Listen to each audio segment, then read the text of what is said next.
barbecued, on edibles. And we were downstairs. There's 3 floors to this house we were renting, and the first floor was literally the water. You could open the window and jump into the water, and it's a 4-foot drop. And I'm not exaggerating. It's fucking ridiculous. And in the daytime, it looks so amazing. It's so beautiful and blue and lovely, and you see the birds, and the waves are so gentle and inviting. But at nighttime, in the dark, it becomes a monster.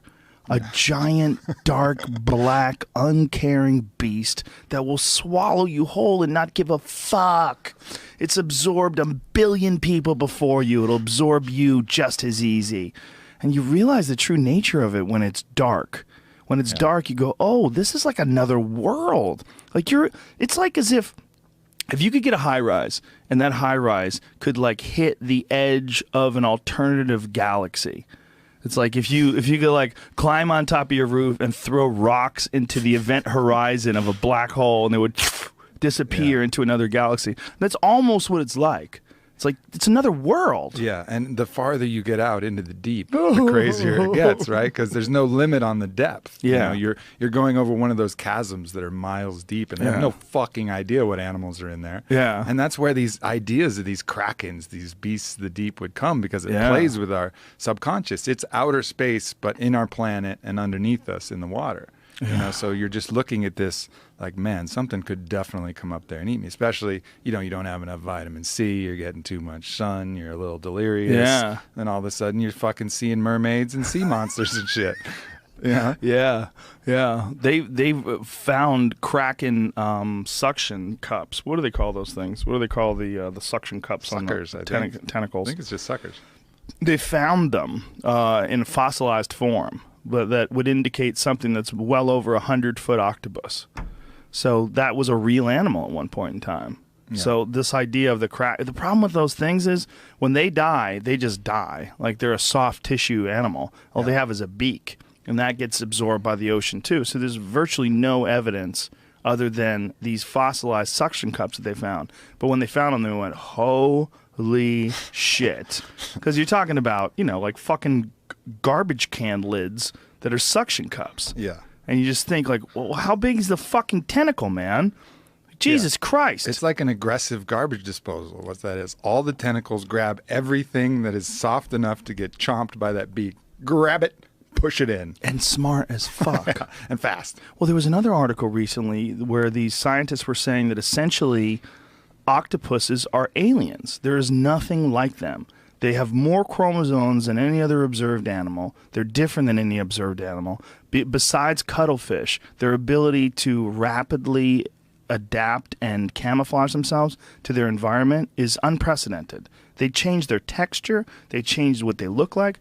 I had Remy Warren on, who's this great guy, and he has a television show called Apex Predator. And one of his Apex Predator episodes, and in his show, he's a hunter, and he used to be on the show called Solo Hunter, where he would go by himself with like a bunch of cameras and just go deep into the woods and hunt and sort of and capture this experience in this really remote forest in a really cool way, because it was literally just him, like Survivor Man style, with a few cameras set up and hunting and then cooking the food and eating it and heading back and running into some like weird difficulties and dangers and strange animals while he's out there too.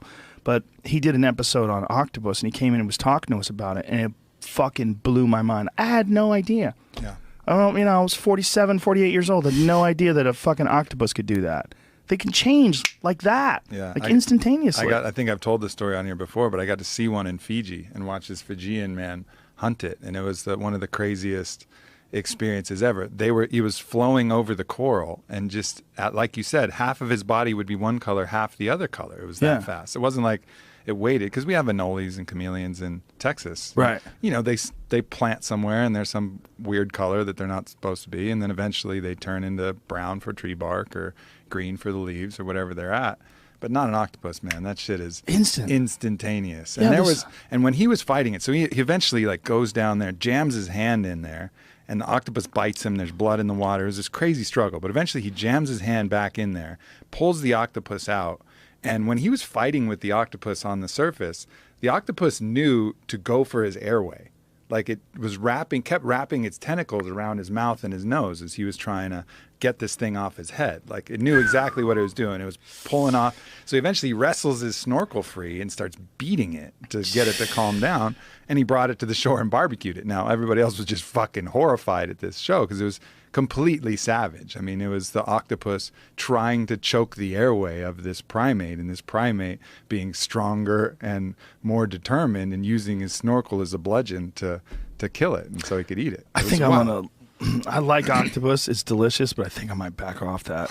Yeah, They might be a little totally. too fucking smart for me to be eating them. Totally. Yeah, but that's again that bias that of all of the things. Like if people say, "Oh no, this animal's too intelligent to eat," but they're a pescatarian, well, they're probably eating the fuck out of some octopus, Right. Which are way smarter than a deer. That's a good point. Like so it's just it's a whole weird dynamic that we have of what we decide we should or couldn't do.